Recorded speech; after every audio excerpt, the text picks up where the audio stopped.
Could you overhear what he was saying? Yeah. And what, if anything, did you hear the defendant say to that guy? Objection, Judge. Approach, please.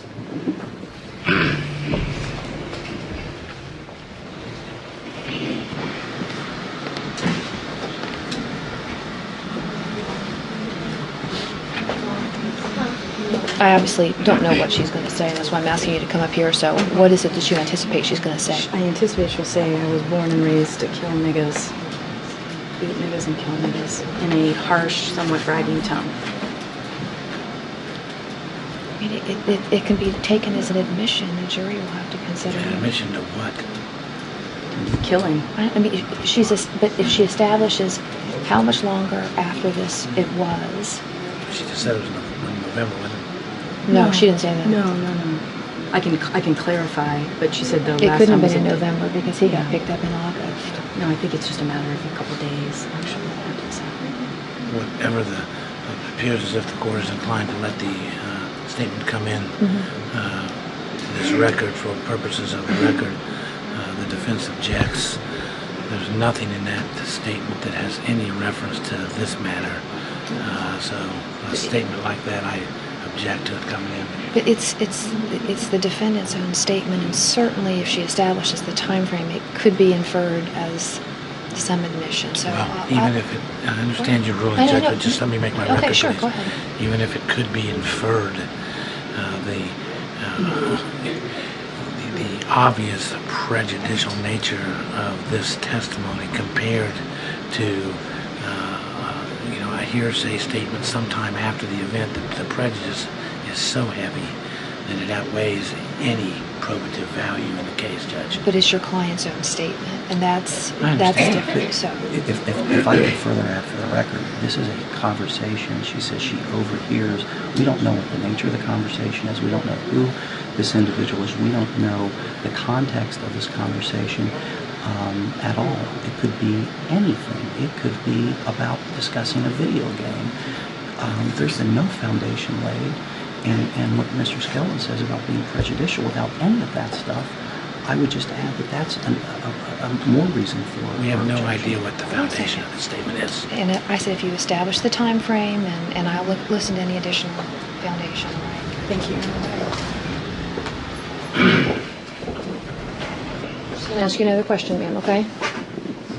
Go ahead.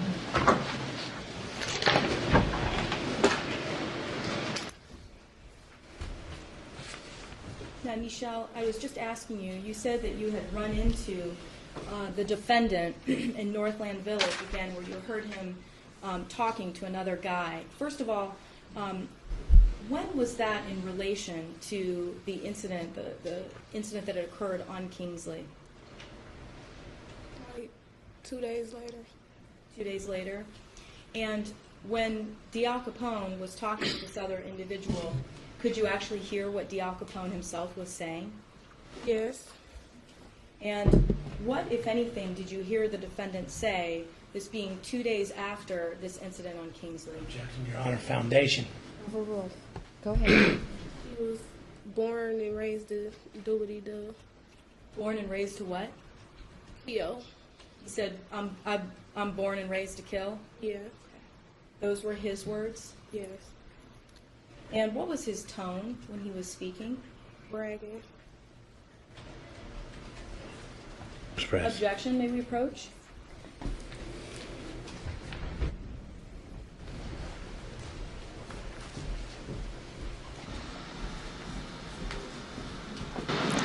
I assume she was at the jail, so she was arrested. So she was not a suspect. And she has not been convicted of anything related. She wasn't a suspect, but she was involved, certainly, in the process of taking people away from a murder scene. So does she have, is there interest or bias or anything that she would have? Okay, I'll allow it. I'll allow it. And Javon, I'm going to... Your Honor, can we approach for a moment?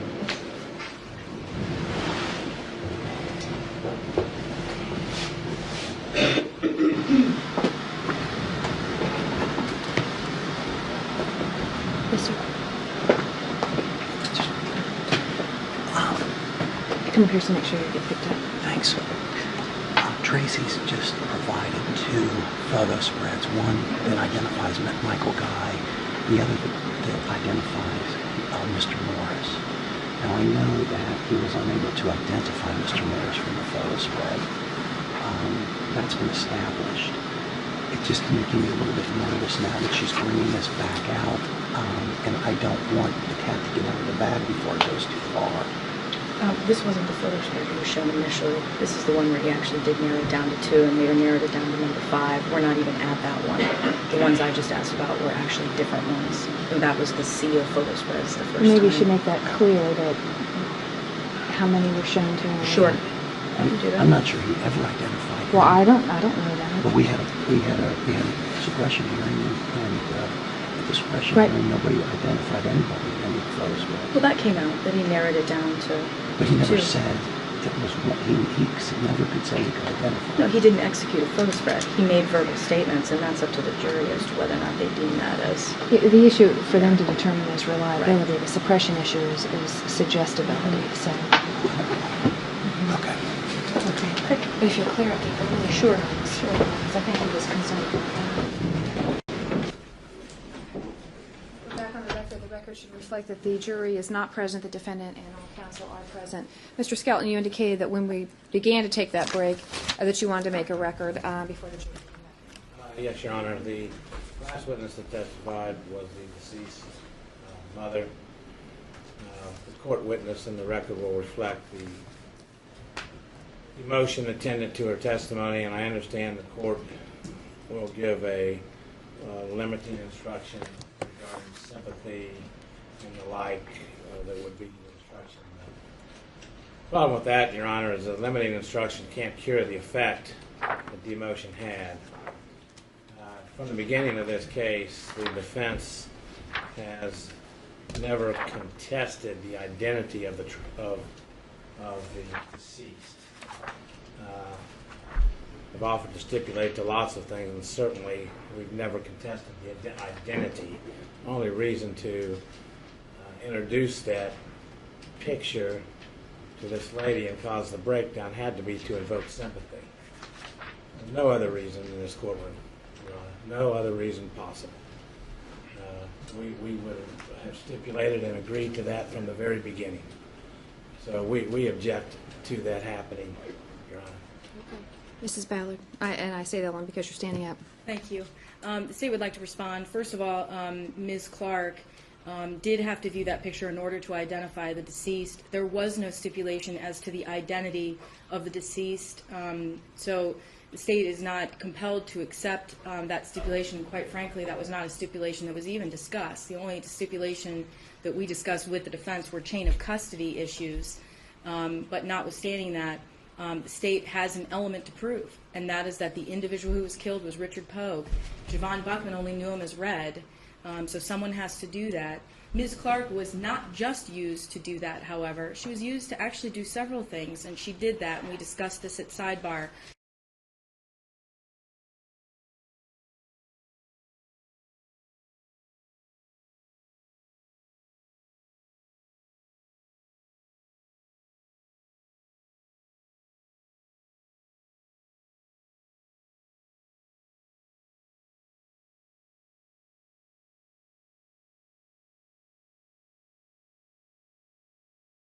Show you what's been marked as State's Exhibit 13, and what is that? 13 is just now a close-up view of that gunshot wound of exit. Doesn't have the marginal abrasion, particularly along these two sides. What you see in the gunshot wound of exit is some tearing that's happened along the margin and some white pink tissue. That's actually tissue just pulled up on top of the skin. It's not a split of the side. It's material from the inside, fascia, that's laying on top of the wound. So it's not a marginal abrasion. It's just tissue laying there in the photograph, in the exhibit. Right along here, there's no marginal abrasions. This is a gunshot wound of exit on the anterior left chest, or front of the left chest. Again, in the pathway from the back to the front sat the left lung. The left lung was damaged. And there was about 1,000 milliliters or 1 liter of blood within the left chest cavity. You're talking about that blood loss? Blood loss. it's blood loss, but it's not necessarily, there is lots of external bleeding as well, but there was still a liter of blood within the chest. A liter alone is lethal if it's lost quickly.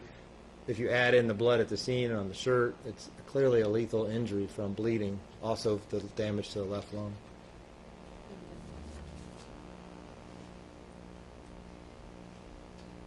Would you call this a through and through shot? Basically penetrating or through and through. We talked about injury to the back, the entrance injury, and saw a corresponding defect in the clothing. Did you become aware of any corresponding defect to the front of the clothing where the exit would be? There was not a corresponding. Where the exit wound is, there was a defect, as we talked about, in the shirt above the entrance wound. There was not a defect in the clothing above the exit wound. Does that surprise you? No, because in the pathway is also the first left rib, so the bullet struck a rib, then it struck the rib on this side, and the anterior left rib 5, so it's lost most of its energy. So it either didn't have enough power left to get through the shirt, and the shirt's just stretched out, or the shirt's up or moved, or the shirt may not even have been over that spot, and it just went through, and the shirt wasn't over it to be penetrated. And you're talking about the path of the bullet through the body, so did you also do an internal examination? I did. And could you explain in a little bit more detail then the path of the body, the path of the bullet as it went through the body? Well, the pathway is back to front, somewhat right to left, and downward in his body. So it's up by the base of the neck, comes out by the nipple line, sort of. So it's back to front, right to left, and downward, striking the back side of the left rib 1, lung, left rib 5, and then out the chest, causing 1,000 milliliters of blood loss in the chest. And what other internal injuries? That's most of the soft tissues related to the upper back and the anterior chest, both ribs, the lung, and then the bleeding. Underneath both ribs are arterial structures, so that's probably besides the lung, where the blood's coming from. And you talked about that amount of blood loss being fatal. How long would it take him deceased to die from this? It is a death that's from blood loss, so it takes some time. It's not a mechanism where he's going to be instantly incapacitated. In fact, there's documented cases. If you're running, you can travel an amazing amount of distance bleeding. Minutes it's going to take. So it depends on how far you're going to travel in minutes, but it has to have time to bleed out enough before he'll become dizzy and pass out and lose his blood pressure and those kind of things. So minutes meaning on the end, 1 minute, 2 minutes, not 10 or 15 or 30 minutes, but 1 or 2 minutes probably before he's going to lose enough blood pressure that he'll collapse. And were there any other bullet injuries to the deceased? There was not. Would it be consistent with an ability to get up after being shot and run a distance of 4 or 5 close houses? Absolutely. There'd be no reason why. The heart's not damaged, the spinal cord is intact, so it's actually expected that he'll run for some time or try to flee the area and then collapse. Flee is probably, will be able to move at least. Under your supervision, were Mr. Pogue's possessions collected in inventory? Yes. Do you have gloves? So you don't need any gloves? No. Okay. All right. Put them up there anyway.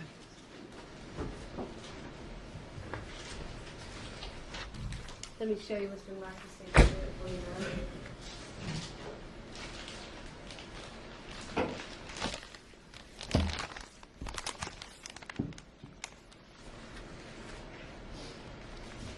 Yes. Do you recognize that, sir? Sure. This is as along with my evidence log, the lighter, cell phone, and we call them a cigar, but this cigarillo's packet that was recovered at the time of the autopsy. Okay, and that's actually covered from the deceased clothing? Right. In pockets. And is that State's Exhibit 49 in the substantially same condition as it was when we It is. Yes.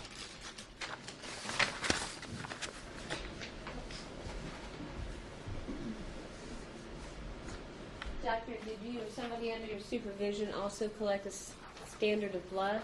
We did, yes. And why is that done? It's done for comparison purposes, basically, as a known standard, so I can say it was collected from the remains of Mr. Pogue, and so if there's anything to compare to as an unknown standard, we know the known Mr. Pogue, we can compare it to the unknown blood spot to make sure that it is Mr. Pogue's blood in another area. I'll show you what's been marked as Stacy's in 51. Do you recognize that? This is the blood cards are preserved, so they're copied in this form to present in this form, but this is our blood state card, our case label, my initials, the date of the technician who assists, and then the crime lab, the same crime lab number, data on the tracking information. This is a copy of the blood cards.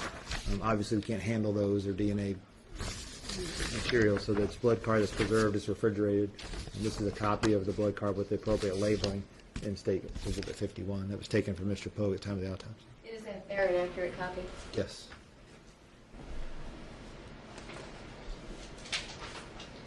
And where do those samples remain stored? Crime lab. The crime lab. And they're refrigerated and sealed. Doctor, were you able to reach an opinion to a reasonable degree of scientific certainty as the cause of death for Richard Pogue? Yes. Could you tell me that opinion? Gunshot wound of the torso being the chest and abdomen, so it's a gunshot wound of the torso. And did you reach an opinion to a reasonable degree of scientific certainty as to the manner of his death? Yes, homicide.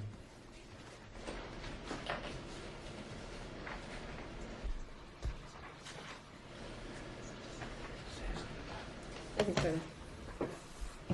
Mr. Gounaris or Mr. Skelton? Thank you, Your Honor.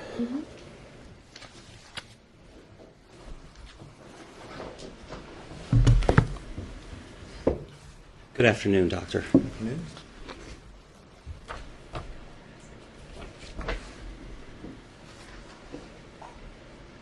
Doctor, I have... Do you recall preparing a post-mortem examination of the body report? Yes, Did you have a copy of that with you? I do.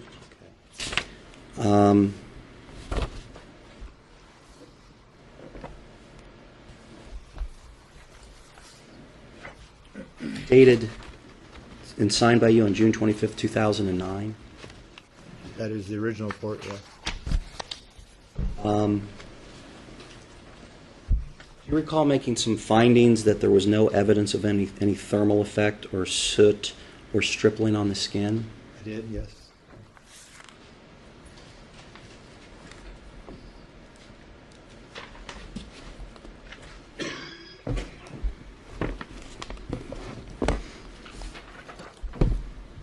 Do you also recall in your initial report indicating that the direction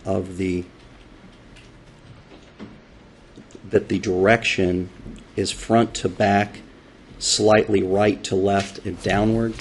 Yes, that was the original report. Obviously, it was in error and had to be amended. Did you subsequently correct or modify this report? I did. It was done on November 12, 2009, signed November 12, 2009. Okay. So, as I understand things, initially you did an investigation and prepared a report. Correct. And on that report, did you sign and date the report? Yes. And would you have read it and signed it and dated it, or? Sure. I did. Okay. Two pathologists read it, and it went out with errors.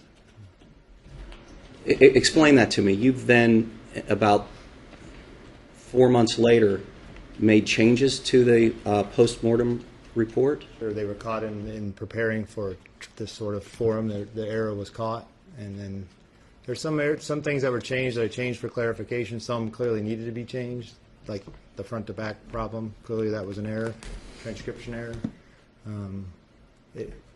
I read over the report, another pathologist read over the report, and if you ever read a term paper, you're looking for misspellings, and I went out incorrectly. Well, are you saying that are you indicating that the changes were just to spelling and or they were directly to the actual findings? That's an actual finding, although that's just the front and back got reversed. It's not, while that's significant, I'm not making light of that problem. It says the pathway is the wrong direction. Clearly, entrance wound's in the back and comes out the front. It's a back-to-front pathway. My report originally read front to back, which clearly is an error. Okay, so that was an error, but the elements of the omission of the description of the wound, and specifically that there was a finding that there was no evidence of soot or stripling or anything like that. There still is no evidence of soot or stippling on the skin surface. There is the evidence of the thermal effect, that pink discoloration, which in reviewing it for the trial, I noticed that pink color. As we talked about the red lividity and that contusion, my impression at the scene, at the autopsy, not having seen the shirt, once I see the shirt, and we know it's a contact wound, went back and reviewed that picture, and there's clearly a thermal effect on the skin, that pink discoloration. Yes, it was not. I did not. The original report did not have that in there. I said no thermal effect. That was an error.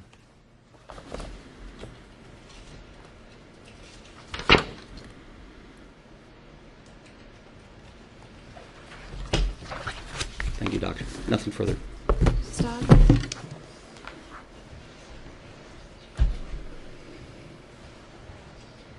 Doctor, when you are writing your report, what do you have when you're actually dictating it in? Do you have the pictures in front of you? They are available. I did not. When I'm dictating, they're available now. I've been here long enough that they weren't available. We've now switched to digital, which they're available fairly quickly, but I dictated the report without reviewing the photographs. I reviewed them. I reviewed them before I signed it out. So, but what I didn't review is the scene photographs. I didn't see that contact wound of the shirt, which changes my interpretation of that pink discoloration around the skin. So, and then the real problem is, as I talked about, the first thing they do to bring him into the office is turn him over. So all that stuff on the shirt was lost in blood. It's no longer it's chemically evaluable, but it's not as easy to see at the time of autopsy. So, yeah, that. And then with regards to whether it was from front to back or back to front, has your opinion ever changed about where the entrance wound is here? No, it's just the opinion's always been the same. The findings are the findings, but the documenting them is wrong.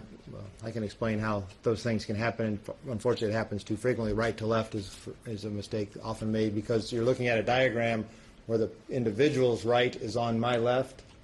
So as I'm dictating it and I'm going back to forth, then I get left and right just dictating it messed up sometimes.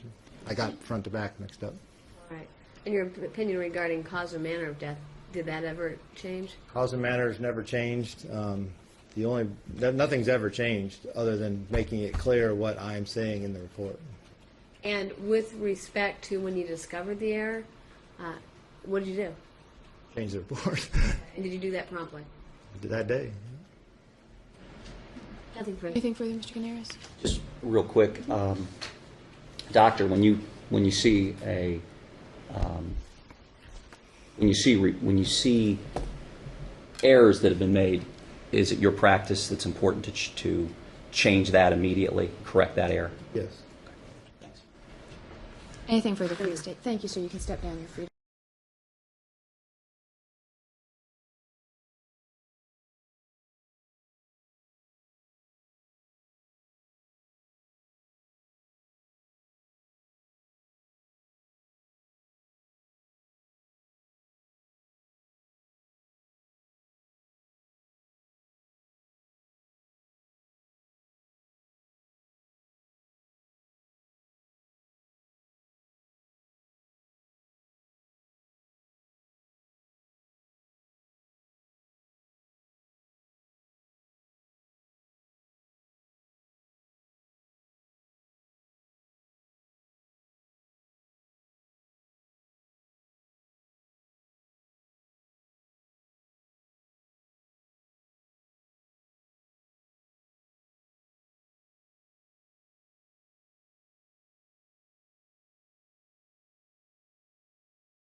Ms. Clark, tell us how old are you?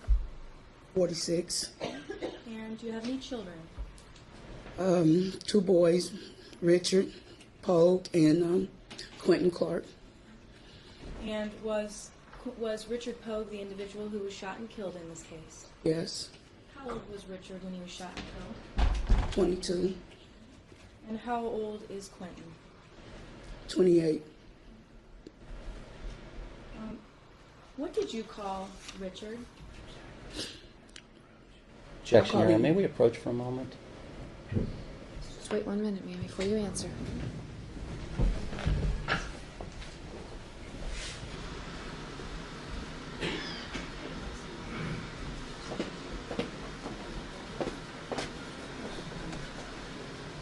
Yeah, you got to get close enough to make sure it's. No, it's just that it doesn't necessarily record, and we got to make sure that.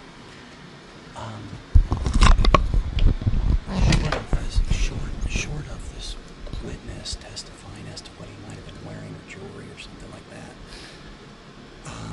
this is the mother. I know she's no eyewitness to anything. I certainly am concerned at this point in time that the testimony that's going to be elicited, and I have no idea, that's why I'm coming up here to begin with, is not going to be relevant to this. Well, I'm not sure what she's going to ask her. So Well, go ahead. I mean, defense counsel even conceded in the first part she's going to testify as to how he appeared because she saw him on the night in question. She's going to do other things, for example, identify him because we have to identify him. We haven't had anybody identify him in the coroner's pictures. And for the record, she was interviewed by the police. So this is. I assume from what you said, Nick, that she's going to identify that he regularly wore jewelry and a watch. I mean, I'm only She assuming did identify some of the belongings. Okay. So that's and relevant. but there will be no confident. There's not going to be any effort at sympathy, and if there is, I will instruct Okay. the jury. Okay. That's all. I just wanted to make That's sure. not a problem. Ma'am, let her repeat that question for you. All right. You indicated that on June 26th you met with Michael Guy. Yes.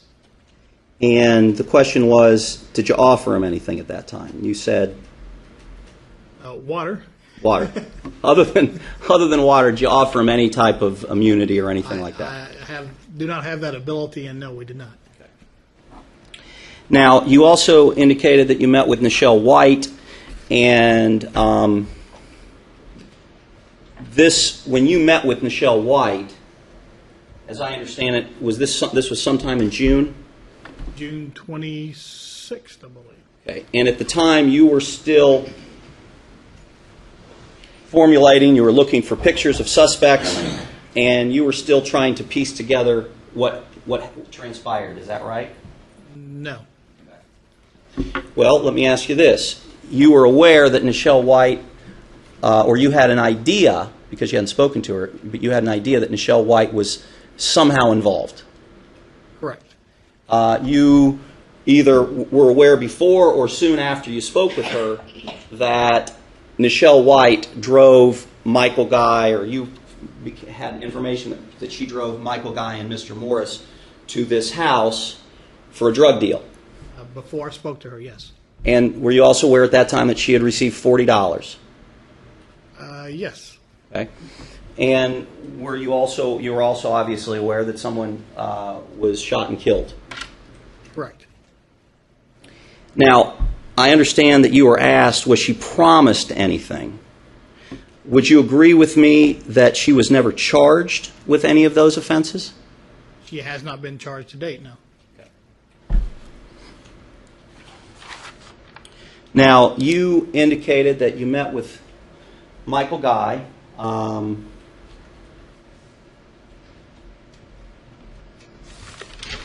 June 26th and again in November,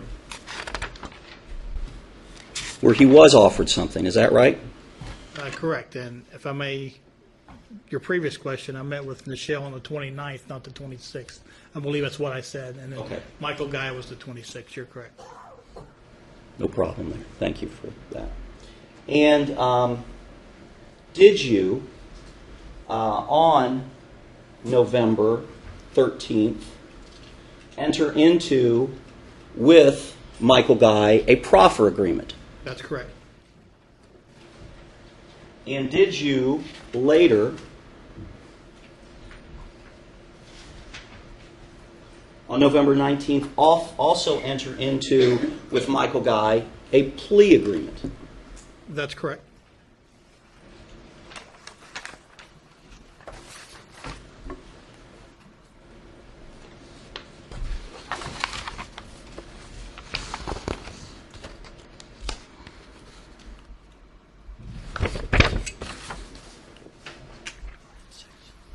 Your Honor, may we approach?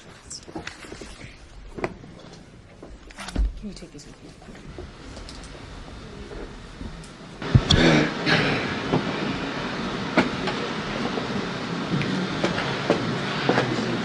Yes, ma'am. Your Honor, what has been marked is Exhibits 5 and 6, which are the proffer and the plea agreement. Have a couple concerns about these being shown prior to Michael Guy actually testifying. Additionally, I would note that there are a couple paragraphs about polygraphs, which I believe have been deemed to be inadmissible. So they should not be shown to And jurors. why would let me recall him if the guy testifies? I'm not sure he is. That's why I'm going to call him. I mean, I guess the issue here is the state has already brought up the fact that they entered into an agreement with him. He's signed off on both the agreement and both the plea agreement. I'm just now going to cross-examine him on those things. Except the person who executed it hasn't had a chance to explain any of it. And also, if he doesn't take the stand, then the state would feel that actually showing the agreements is not relevant. It's been He's elicited. executed it. I'm talking about Michael Guy, the defendant, the one in question. It's State of Ohio versus Michael Guy on there, not State of Ohio versus D. Al Capone. What's executed? He I executed understand that, both of them. But the issue is, it's, I think you're putting the cart before the horse. Okay, and I'm going to sustain your objection. You can recall him on these issues. I think you've gone as far as the state sort of opened the door at this point. Now you're getting into the substance of it. So, You can recall him when. well, either in your case, you know, you can call him in your case. I mean, What's the difference between that? because if Guy doesn't testify, the issue is relevancy of the specifics of the agreement. The specifics of the agreement are not relevant. If Guy doesn't testify, the specifics of the agreement are not relevant. How can they not be relevant? Well, they're absolutely not relevant because anything he does or says is not relevant. Who does it? Guy. Well, this is what the Detective Board entered into an agreement with Michael Guy. But it's not relevant at this point because those agreements are based upon his testimony. I can bring it up. Right, but again, we'd like to distinguish the difference between the questioning about the dates that he entered into it versus, again, the written document Right, showing the the specific substance terms. of it Exactly. is not yet relevant. So your objection is sustained. Thank you, Your Honor. There's no question before you, sir.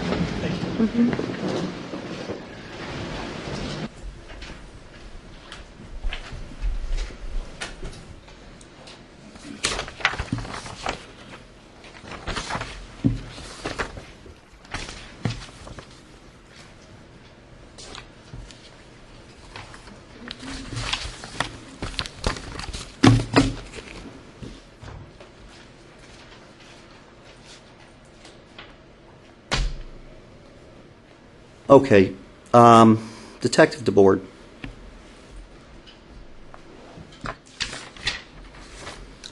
Been sitting in the courtroom.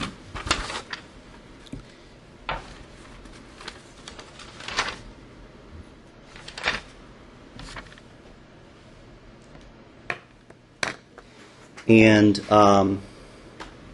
one of the areas that you were asked on direct examination was the meeting that you had with Michael Guy where you showed him, when you showed Javon Buckman a photo spread, a photo lineup containing Michael Guy. Do you remember that? Yes, if the question is, did I meet with Javon Buckman to show him? Yes. State's provided and has shown you on direct State's Exhibit 58. Now, would you agree with me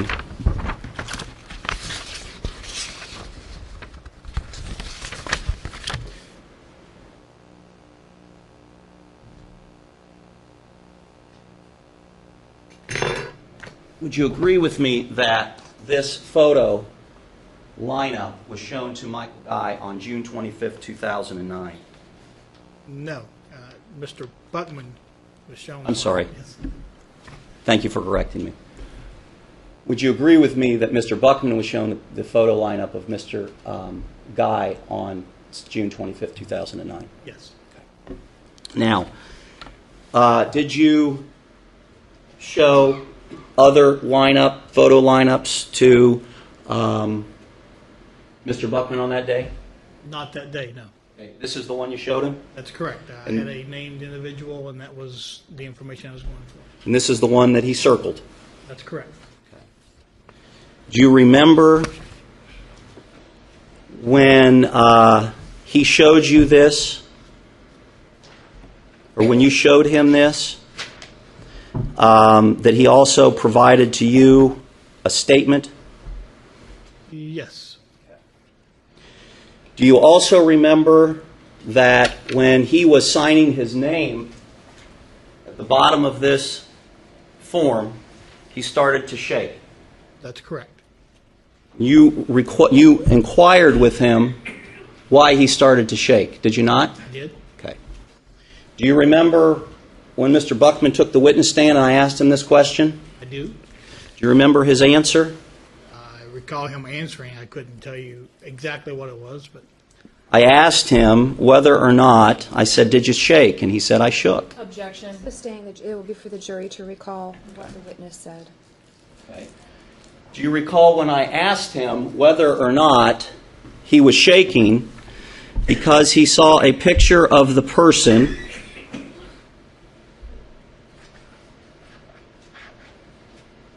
who robbed and shot him?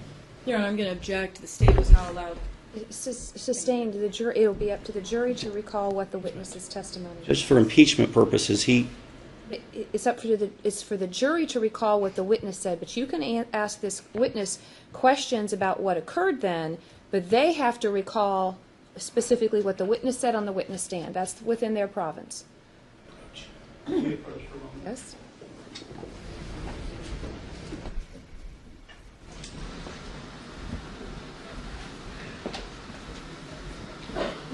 You can ask him about what happened on that day, but asking him what the witness said here, that's up to the jury to recall.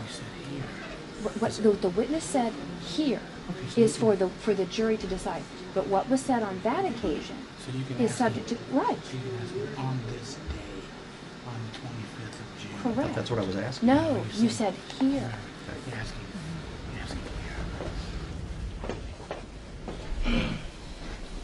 There'll be another question for you, sir.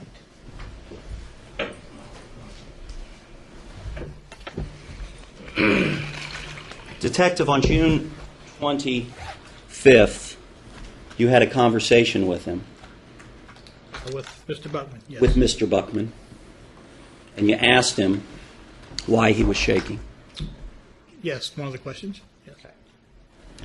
And he told you the reason he was shaking was because he saw the person who shot and robbed him.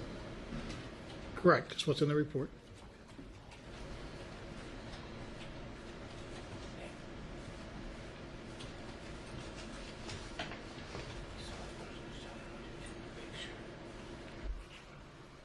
I apologize. I left out part of it. What he said to you was he saw the person who robbed and shot him in the picture, correct? If that's the way it's written, that's what I recall.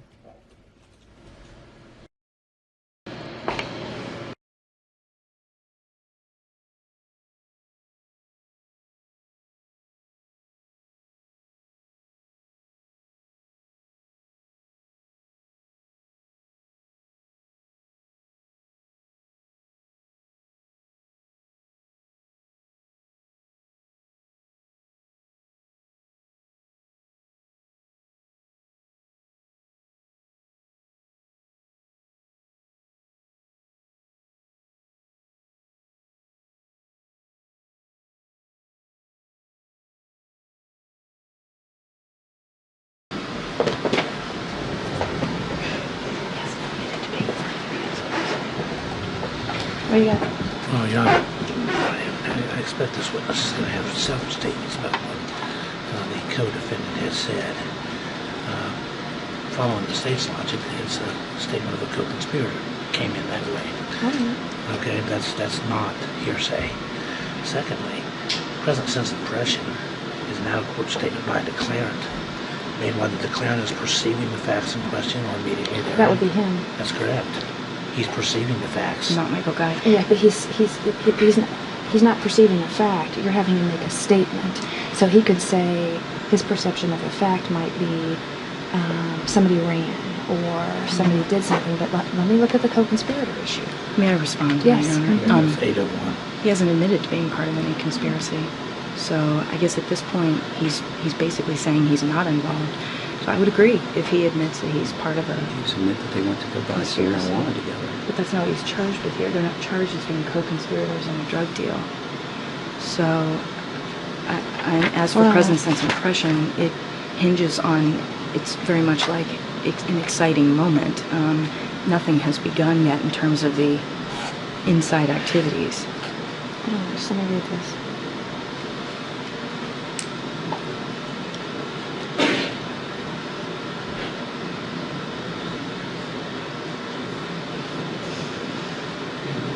Well, to utilize this exception, the proponent must establish that there was a conspiracy, that both the declarant, so that would be God, and the party against whom the statement is offered, which is, I don't know who, I guess your client's offering it against himself, were members of the conspiracy, and that the statement in fact furthered or advanced the conspiracy.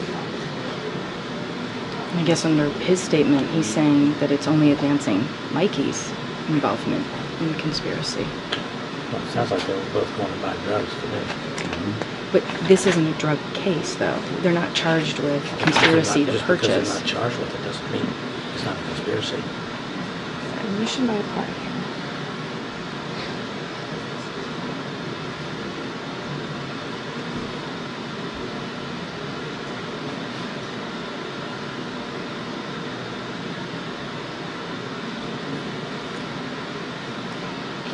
I think it's getting really dangerous to start getting in everything Michael Guy said if you don't establish that he was part of a conspiracy. For vicarious, well, hang on a second.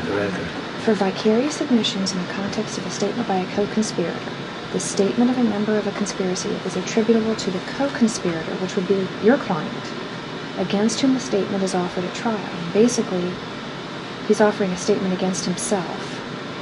To utilize this exception, the proponent must establish that there was a conspiracy. So you're the proponent. You must establish there was a conspiracy. That both the declarant, Guy, and your client, against whom the statement is offered, were members of the conspiracy, and that the statement, in fact, furthered or advanced the conspiracy. In regard to the last element, common sense dictates that a confession... Okay, that didn't apply. I guess the question is, does it have to be conspiracy for the charges or for the drug deal? Maybe. I'm going to allow this question. Be careful. Be careful. Listen to any objections on it, because I think we're getting a little... If you'll repeat your question, Mr. Gounaris.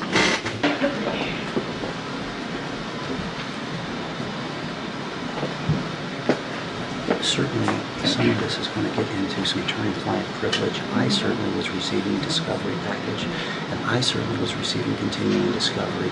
I provided some discovery to Mr. Morris, but he was gone in the penitentiary for a while, and I wasn't providing him all of those things. And I understand that, but she's crossing him on... I mean, it's clear that she's crossing him on the fact that he knows what all the other witnesses says. He tells Dr. Kidd, I wasn't there, I don't know nothing about it.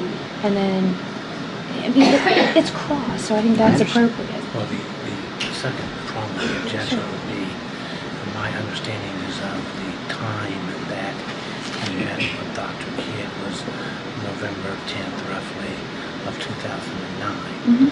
So to the extent that discovery that the prosecution is talking about happened after that, it's not really... There's no reasonable basis to ask him that because it's not tied to the issue of the statement to the doctor. But the reasonable basis is it's given him an opportunity to. These are my words. Construct the testimony that he's giving today. That's my understanding. The purpose of it, to construct the testimony he's giving today. Craft it around it. It's clear to me that she is impeaching him on he knows all these things, what the witnesses are going to say in the police reports. He tells Dr. Kidd, I wasn't there, and then today, after he knows all the discovery, he has. This is my statement. He's crafted a testimony to give today. Well, And she's certainly allowed to impeach him in that respect. she impeaching. Oh, how is that impeaching? Because it's indicated he knows what everybody else is going to say, and he comes up with a story. That's not impeachment. Oh, yeah, it is. Sure, impeachment comes in many forms. That's one form of it. Opportunity to. Okay, Yeah. just so the record is clear. It is the state's position, and the court is agreeing that the permission of the prosecutor to question about all of the discovery is for some form of impeachment, and the defense would request first that the state elicit impeach what? I want to know for the record what exactly the state is wanting to impeach. I can understand the state giving in the cross-examination about the statement to the physician that was made in November, but otherwise there's not any impeachment that I understand under 609 or 612 or any other rule. But your client, she's allowed to impeach his credibility, right? In addition to impeach his statements. You get your dry cleaning tag hanging. Bring her on over here. Well, where is it? I get it. Okay. You have a pair of scissors? So I think this is permissible, so I'll allow. Thank you very much. But to the extent that Nick's concerned about any attorney-client privilege and something that Nick may have given out, that is completely understandable. Nothing that. Plus, I'm sitting there, and when I give him the discovery, we're talking about things. Well, but the fact that he's got it, That's he one knows thing. what.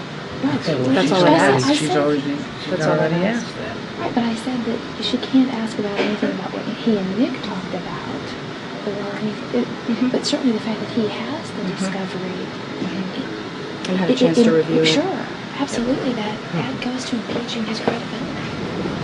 Go ahead, Mrs. Tangeman.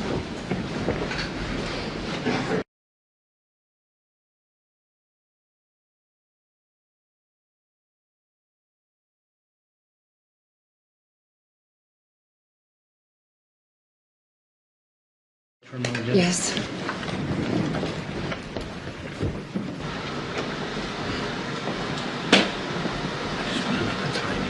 Well, I don't. My expectation is we're going to take a lunch break, and are you going to have any rebuttal witnesses? I think so. We're going to take a lunch break, come back at 1:15, start closings. I'd like you guys to stick around so we can finalize the instructions there.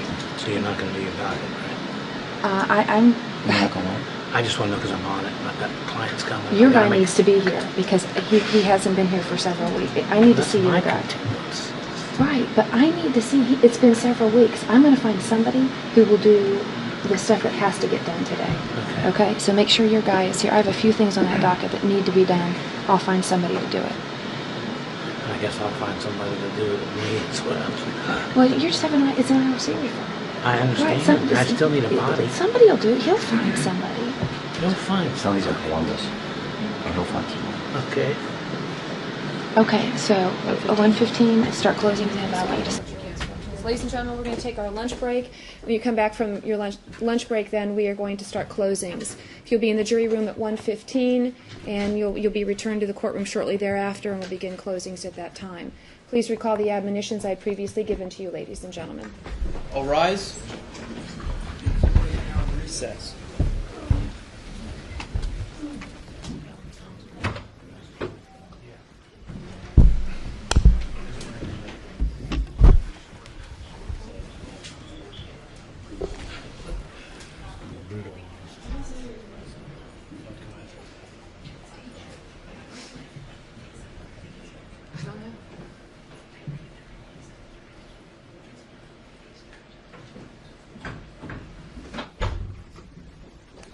The record should reflect the jury is not present. I've provided Amy, the defendants had a couple of exhibits.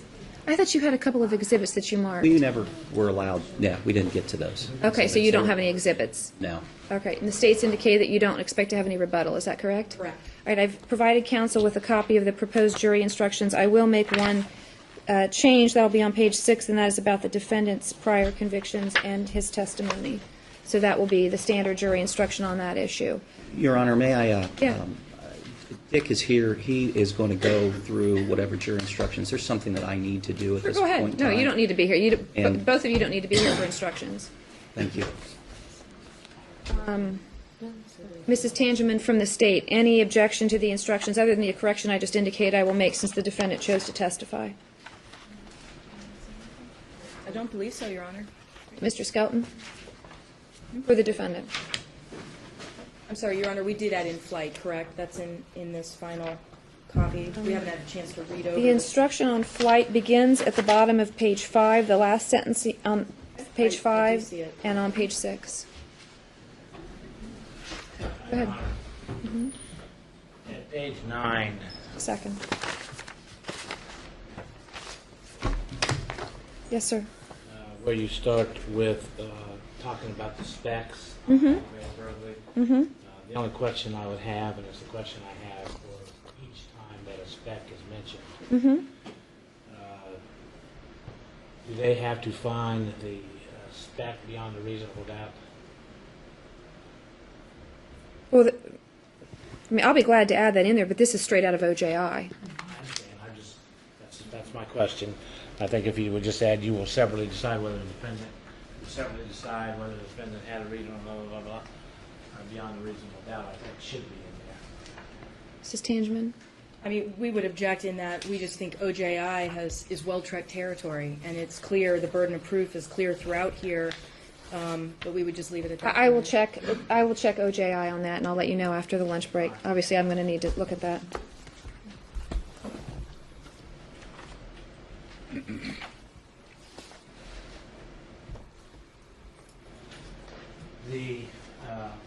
On page 14. Just a minute. You can let them go. Unless you don't want your client here for this, I'm not going to have that jury sit in that jury room. I'm not asking you to have it sit there. Right, but what I'm saying is, I can't. I don't need to defend it either. You don't need him? No. So you're waiving his presence for this purpose, and you can go ahead and take him, and we'll finish our charging conference. Okay? I just don't want the jury sitting back in the jury room, Thank you, while we do this. Go ahead, Mr. Skelton. On page You said 14? All right. Page 14. Mm-hmm. On the kidnapping. There is mention of a burden upon the defendant going forward with evidence that the victim was released in the state. Correct. I understand that is part of the OJI instruction. I do not think it is applicable to the facts in this case. It's my understanding from Mr. Gounaris yesterday when we were having an off-the-record conversation with counsel and chambers regarding preliminary drafts of the instructions that the defendant was not contesting that the victim was not released unharmed, and therefore you were not requesting any instruction on that, but essentially were admitting that the victims were not released unharmed. And you're not saying who didn't release them unharmed, but you're not contesting that they were not released unharmed. Correct. Okay, so you're asking to take out. The burden aspect of it. Well, you're asking to take out. You will separately decide as to each count whether the victim was released in a safe place unharmed. So, and it's my understanding the state did not oppose that. I think that's the state of the evidence. Correct, Your Honor. As long as it's clear that the defense is stipulating to that fact, if you will, I don't believe it becomes an issue for the jury to need to decide. The verdict form is clear that it's victims not left unharmed, so therefore it's the F1 variety for purposes of any problems under Pelfrey. So we don't have any problem removing that as long as the defense is saying they're not contesting it. Correct. And I do want to do that again in the defendant's presence, though, when we come back in. Okay? Take out the next paragraph. Yes. Correct. I'll start with you will, and then take out the balance of that paragraph as well as the following paragraph. And I guess that would also be true then in the next. I thought that I included them both in the same count. Did you? Okay. There, very good. 3 and 4 are separate as to the count, and then I just say that, all the elements are the same, and it's. Anything else, Mr. Skelton? Yes. What page? Bottom of 15 and 16. Okay. And Your Honor, I will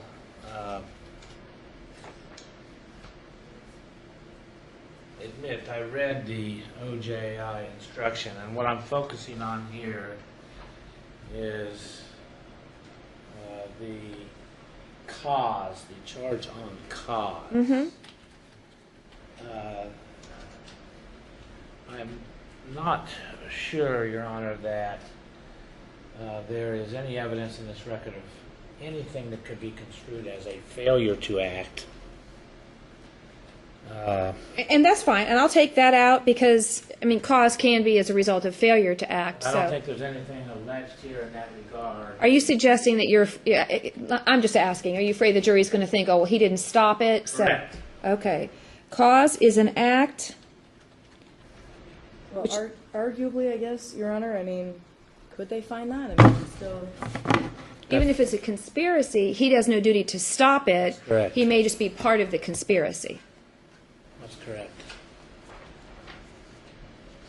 Okay.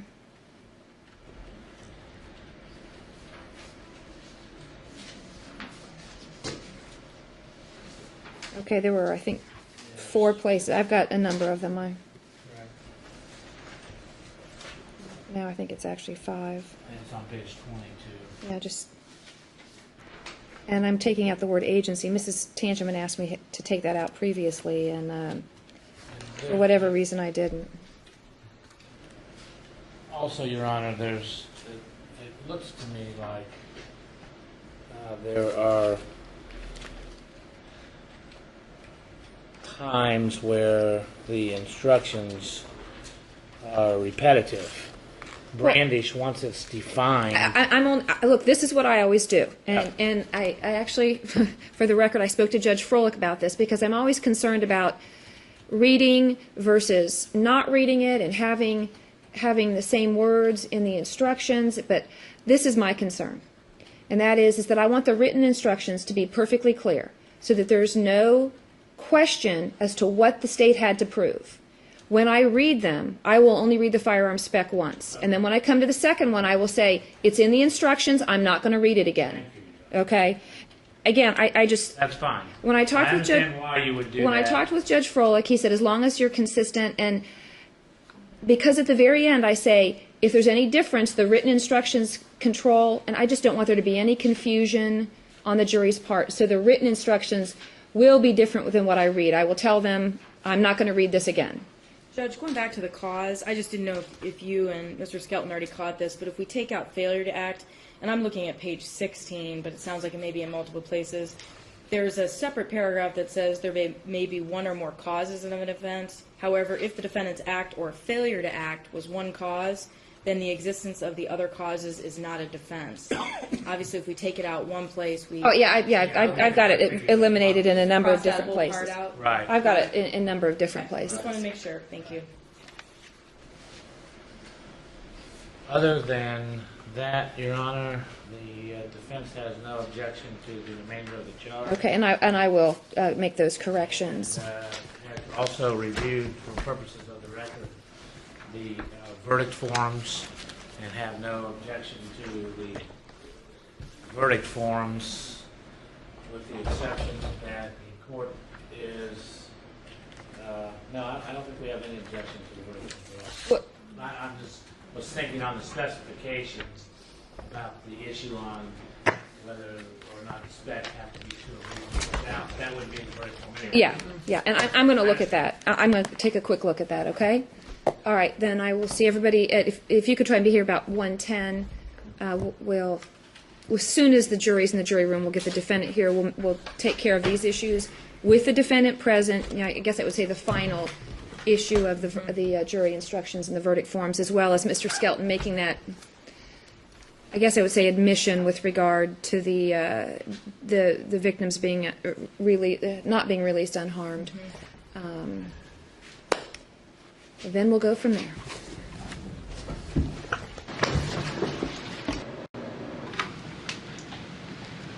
All right, we're on the record. Amy, will you can stay here, but will you shut that door? Will you shut that? We're on the record. The record should reflect that counsel is present, the defendant is not present.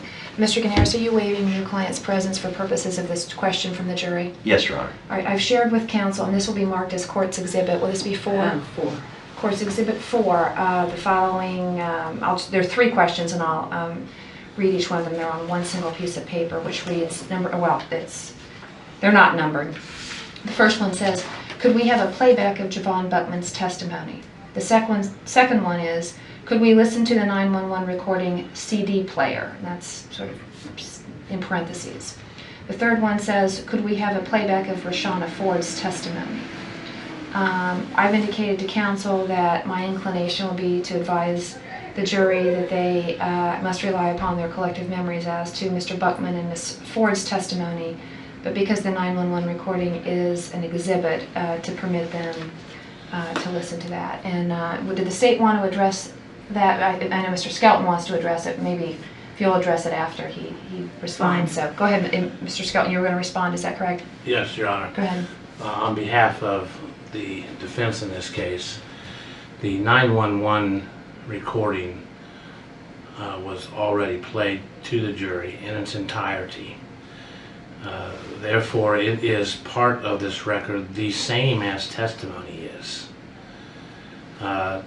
If you're going to allow the 911 tape to be, if that is your inclination, then what the defense would request would be that you provide the other request as well.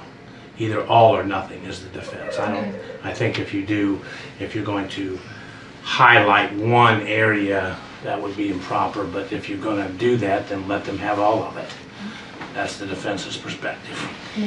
State would note, as the court pointed out, that the 911 call is different because it is evidence. It is a physical piece of evidence.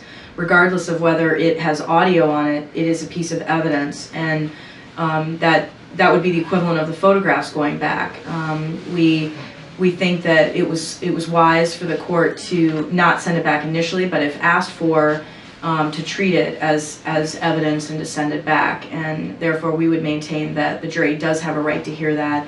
We think with any witness's testimony, I mean, that would be the same if they asked for the defendant's testimony, that the court's ruling is also accurate, that you simply wouldn't provide that. They'd have to rely on their collective memory. So we would agree with the court's response. Any response, Mr. Scott? Yeah, Judge, just because something's marked as an exhibit doesn't change what it is. I mean, there are exhibits marked in cases all the time. A lot of times in civil cases, I'll mark a videotape deposition as an exhibit.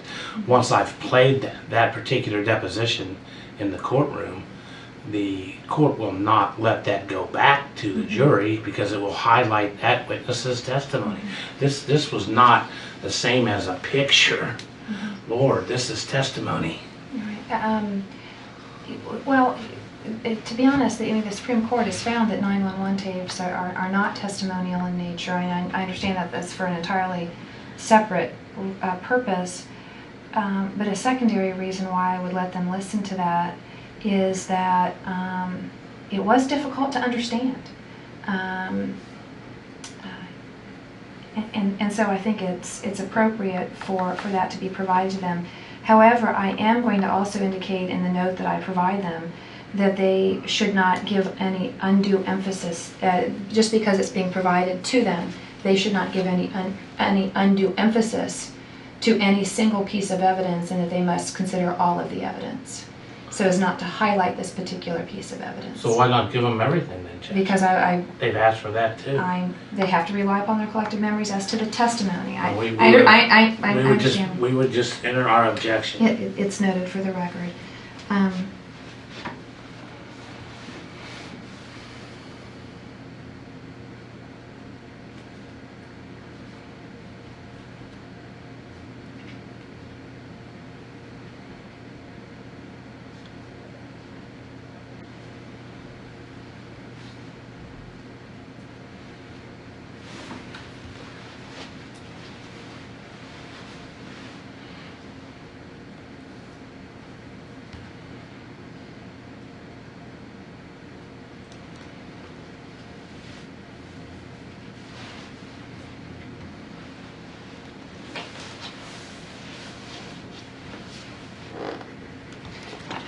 figure out another way. I don't like what I'm saying here. I first said you must rely upon your collective memories as to Mr. Buckman and Ms. Ford's testimony. I have a separate paragraph that says, since the 911 tape is an exhibit, it is being provided to you. And I want to say, however, you must consider all of the evidence and not give any undue emphasis to one piece of evidence. I don't feel like I'm artfully or appropriately saying that. So if anyone has any suggestion about how to say that without... I kind of liked how you said it. Well, I don't know that I could repeat it again. Must consider it with all the other evidence. How about that? Just hold that thought.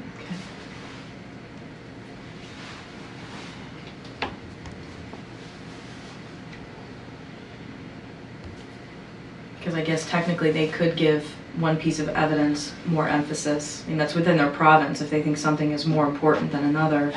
But what you're saying is that it should be viewed with all other evidence. So.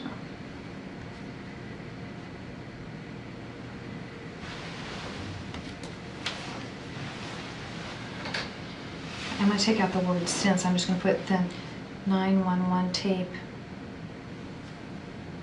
is an exhibit. I don't want to say since it is, as if to say, well, it just sounds like that's being giving too much emphasis since I say it since it. The 911 tape is an exhibit and is being provided to you.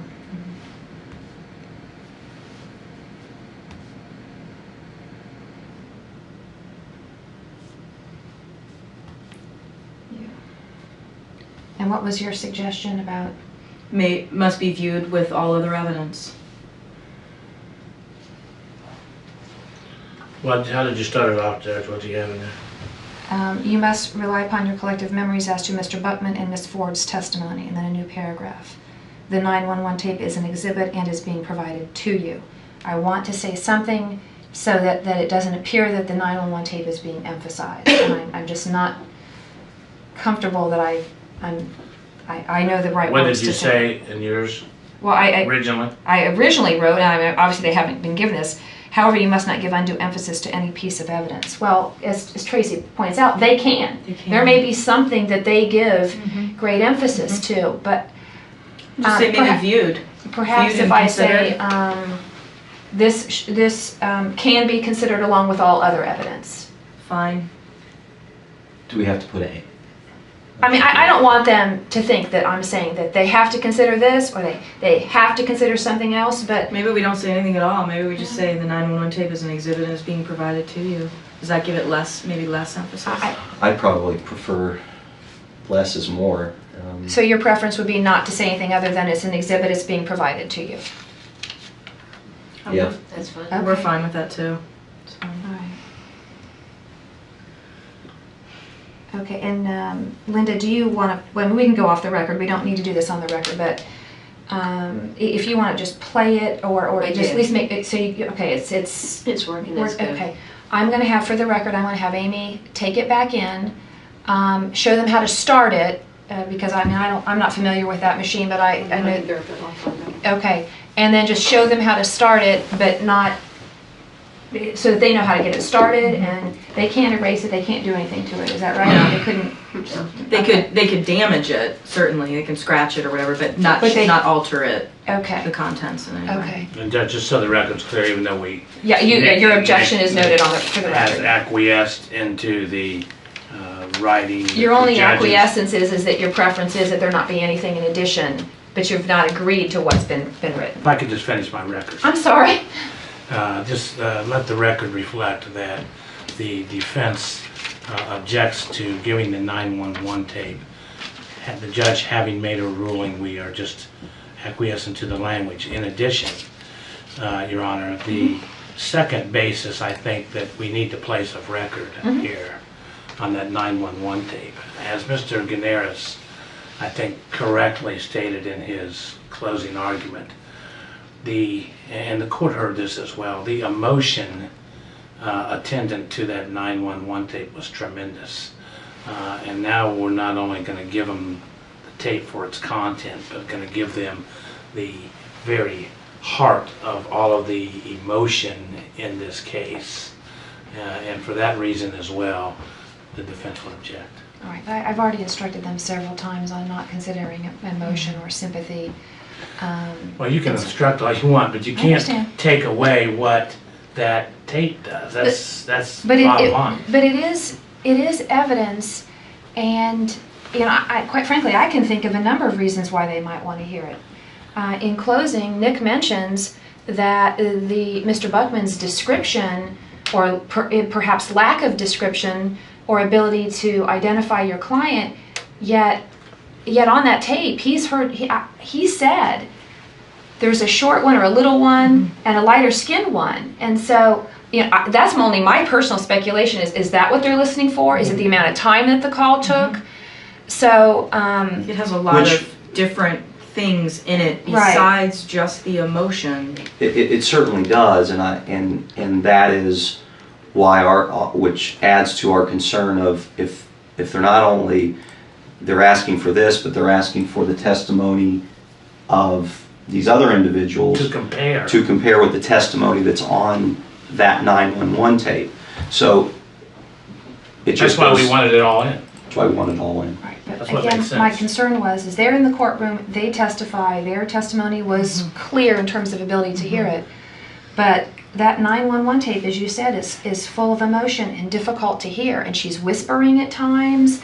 I had difficulty hearing what she was whispering. I could hear him yelling in the background. That I could hear the short, you know, I could hear that, but she was difficult to hear, and so that's one of the reasons why I think it's appropriate. So everybody's objections, though, are noted for the record. Okay. So Amy, if you want to take this, and this will be court's 5. Could I just add for that, and I understand the court's position. On cross-examination, or Mr. Skelton on cross-examination, certainly had the ability to play that tape again if we felt that we couldn't hear it, and I would imagine that the state also could have asked whether or not it was audible enough for people. I'm not sure I would agree with the court's position that it wasn't clear enough for them to hear that testimony. The fact that they're asking not only for the 911 call along with the other testimony would indicate that it's not because they couldn't understand it, because if that were the case, they might have just asked for the 911 call, but they're asking for so much more. I don't know why they're asking for that, but I think the more prudent course, as I said before, at this point, is not to play back wholesale testimony, but to require them to rely upon their memories as to that. So, so all that is all noted. We're on the record now. So, Okay, so I take that back and leave it with them after I show them how to do it. Well, but you give them the note too. Yeah. Yeah. Just show them that wherever the on button is or whatever, but not how to replay. Just say this is how you turn it on. Okay. And if they want to figure out how to replay it, then that's it. Go ahead, you can go on.